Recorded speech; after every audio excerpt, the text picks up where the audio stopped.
நம்ம இப்போ சிவன் ஸ்டோரியை பற்றி பார்க்க போகிறோம். சிவன் ஸ்டோரியில் இது சிவபுராணம் அப்படின்னு சொல்கிறாங்க. இது எங்கே ஸ்டார்ட் ஆகுதுன்னா, கைலாய மலை அங்கே ஸ்டார்ட் ஆகுது. அங்கே இந்த கைலாய மலையில் சிவன் பெரிய தியானத்தில் இருக்காங்க.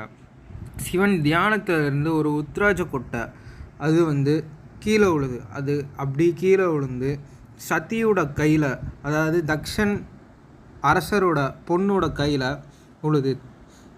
அவங்க வைணவ குலத்தை சார்ந்தவங்க. அதனால் இந்த உத்ராஜ கோட்டெல்லாம் நம்மளுக்கு வேண்டாம் அப்படின்னு சொல்லி கீழே போட்டுரு, நம்மளுக்கு இதெல்லாம் வேண்டாம் அப்படின்னு சொல்லிட்டு கீழே போட்டுருந்தாங்க.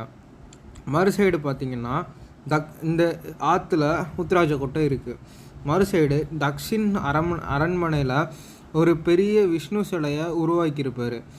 அவரும் முனிவர்களும் சேர்ந்து உருவாக்கியிருப்பாங்க. முனிவர்கள் பூஜை போட வந்திருப்பாங்க. அந்த விஷ்ணு சிலையை இப்போ திறந்து கோயிலில் வழிபடுறதுக்கு தக்ஷின் பிளான் பண்ணியிருப்பார். ஆனால் அங்கே என்ன ஆக போகுதுன்னா, அந்த சிலை முழுமை அடையலை. இதுதான் இந்த விஷயம். ஏன்னு பார்த்திங்கன்னா, அதில் சிவன் சிலையை வச்சாதான் அது முழுமை அடையும். அந்த சிலையை இப்போ கோயிலுக்கு கூட்டிகிட்டு போவாங்க. ஆனால் அதால் கோயிலுக்கு கூட்டிகிட்டு போக முடியாது. இவங்கெல்லாம் இது ஏதோ ஆபத்து அப்படின்னு உணர்ந்தாங்க.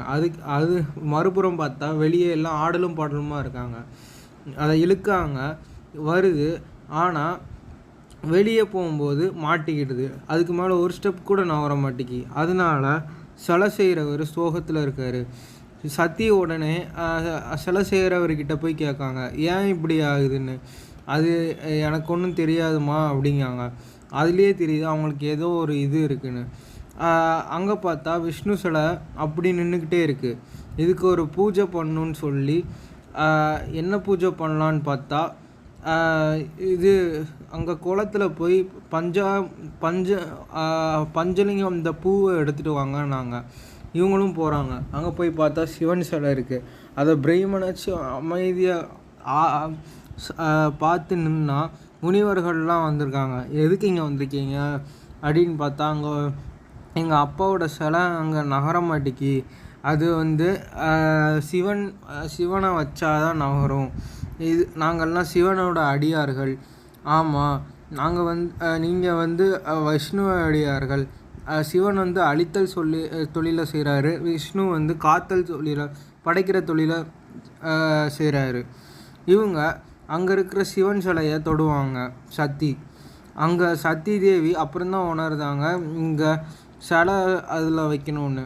இவங்க அந்த பூவை கொடுத்துருந்தாங்க. இந்த சிவனடியார்கள் அந்த பூவை வாங்கிக்கிட்டு அவங்க இப்போ என்ன பண்ணன்னு யோசிச்சுக்கிட்டு இருக்காங்க. அங்கே அரண்மனைக்கு அந்த பூவை கொண்டு போய் கொடுக்காங்க. அவங்களும் அங்கே நாராயணி பூஜை யாகத்தை நடத்துகிறாங்க. சிலை செய்கிறவர்கிட்ட போய் கேட்டார், ஆமாம் சிவன் சிலையை வைக்கணும், சிவன் சிலை என்கிட்ட தான் இருக்குது, அது பண்ணியும் நகரில். அதுக்கப்புறம் சிவன் சிலை எங்கே இருக்குன்னாங்க. இந்த சிவன் சிலை இருக்குது, இதை நான் எப்படி வைக்க போகிறேன், ஏன்னா தக்ஷினுக்கு சிவனுக்கும் ஆகவே ஆகாது. நெக்ஸ்ட்